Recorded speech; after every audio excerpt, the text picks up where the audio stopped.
Chers paroissiens et amis, je vous retrouve ici en direct de l'oratoire du presbytère. Voilà, c'est ici que je viens plusieurs fois par jour prier l'office et que j'ai célébré aujourd'hui la messe en pensant à vous tous, en vous prenant avec moi. Et j'ai porté l'intention de toute notre communauté paroissiale dans cette Eucharistie, comme nous l'a suggéré notre évêque, Monseigneur Aumônier. Alors pour tous ceux qui sont reclus dans leur maison ici à Verneuil et Vernouillet, mais aussi tous les membres de la paroisse qui ont choisi d'être confinés ailleurs, peut-être à la campagne où ils sont mieux avec plus d'espace.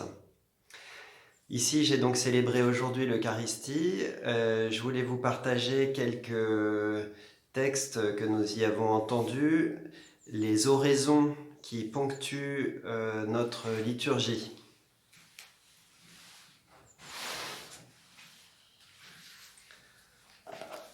Ça commence avec l'antienne d'ouverture. Que tes promesses orientent mes pas, Seigneur. Ne laisse aucun mal me dominer. Nous entendons forcément le mal que nous traversons en ce moment, la maladie, le virus. Cette oraison désigne d'abord le mal du péché et du démon qui nous tente, qui nous assaille.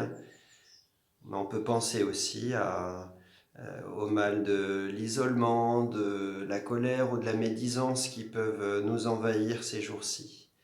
Bien que le Seigneur ne laisse aucun mal me dominer. Seigneur, tu nous accordes ce temps de carême pour nous former à la vie avec le Christ et nous alimenter à ta parole. Que notre effort de pénitence nous obtienne la fidélité à te servir et le goût de te prier d'un même cœur, par Jésus-Christ, ton Fils unique, notre Seigneur et notre Dieu, qui vit et règne avec toi et le Saint-Esprit maintenant et pour les siècles des siècles. Amen. Voilà, l'oraison de ce jour nous rappelle le sens même du carême, nous former à la vie avec le Christ, nous alimenter à sa parole. Et même si nous sommes enfermés chacun chez soi, eh bien, nous pouvons continuer d'être formés avec le Christ et justement saisir peut-être davantage de temps libre pour chaque jour méditer la parole de Dieu. On a, grâce à nos Magnificat, prié en Église, l'accès au texte du jour. N'hésitez pas à prendre l'Évangile, la lecture, le psaume, et à passer du temps avec, à la lire lentement, à prier avec. On voit en particulier, je trouve, ces jours-ci, comment cette parole est vivante, comment elle nous parle dans les circonstances que l'on traverse.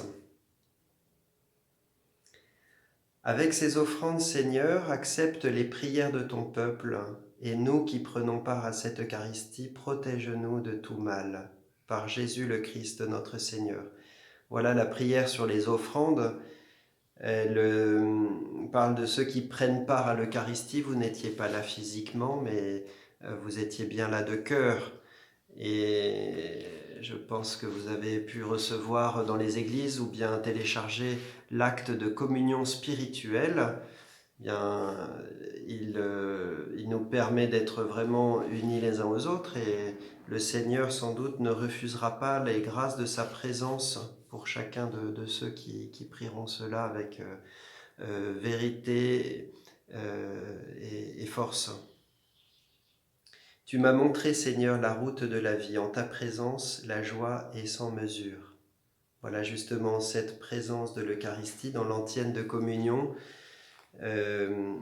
qui nous fait du bien et que l'on peut goûter par la communion spirituelle, même si la présence sacramentelle n'est pas là.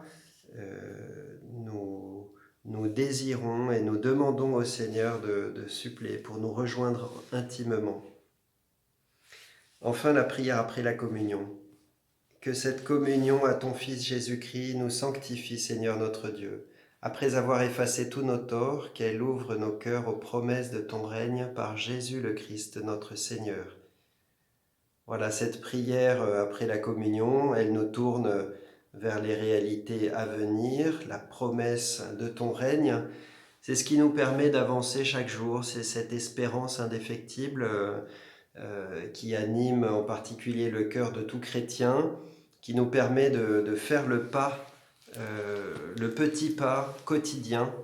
Euh, et donc, voilà, ces oraisons, elles m'ont parlé particulièrement. J'espère qu'aussi elles vous nourrissent. Vous pouvez les retrouver facilement dans vos Magnificat ou Prions en Église.